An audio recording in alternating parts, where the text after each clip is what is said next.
How was that for you? And were you anticipating that HBO, because you were so involved with HBO boxing, were you anticipating that they will eventually stop that? Was it sort of like looming over? Like, because I remember back then we were thinking like, okay, when are they going to schedule new fights? What's going to happen? Like, what's their next new project? And they weren't announcing anything. So publicly HBO weren't stating anything.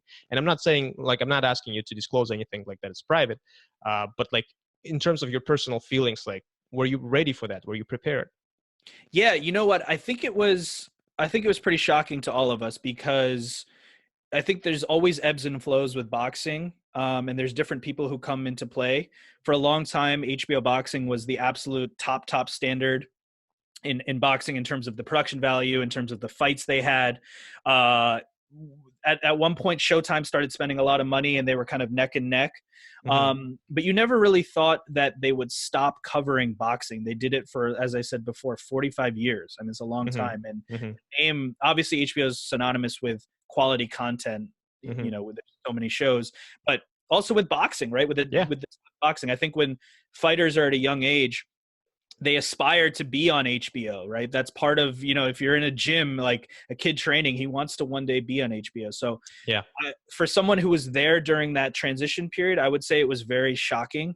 I think it wasn't that it was looming where we were like, oh, this is definitely going to happen. I mean, I think one thing that definitely rocked the industry was when Top Rank decided to go to ESPN, and that Mm-hmm. meant we lost fighters like top pound for pound fighters like Vasily Lomachenko, Terrence Crawford.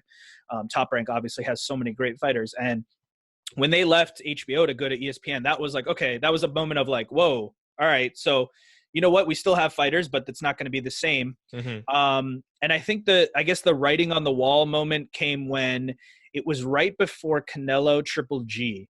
Mm-hmm. And I believe that was in September of 2018. Mm-hmm. And I remember I landed in Vegas for the fight, and I was getting ready to go to the production truck. And there was an article that popped up, and it said, Canelo Alvarez is a free agent in terms of his network after this fight, and Gennady Golovkin is a free agent. So I'm Mm-hmm. like, wait a minute, if we don't have Canelo and Triple G, I'm reading these news reports, and I'm like, if HBO doesn't have that, then who do they have? They had like Dimitri Bivol, which is great, but is that enough to sustain a network? Probably not. So, Right. I bet that's a um, funny feeling when you're sort of reading something from like a news source and it is directly related to your work and to your income and everything. It's like, what the hell is happening? Why am I reading about this in the news story? exactly. No, that was a really weird feeling. And then on top of that, we had to do the event and produce this fight, this massive fight, obviously. Mm-hmm. So that was a little eerie and weird. And then eventually, of course, as we know, they made the decision to move on from that. And it's everything happens for a reason. A lot of things are blessing in disguise. For me, on a personal level, we talked Mm-hmm. about that was my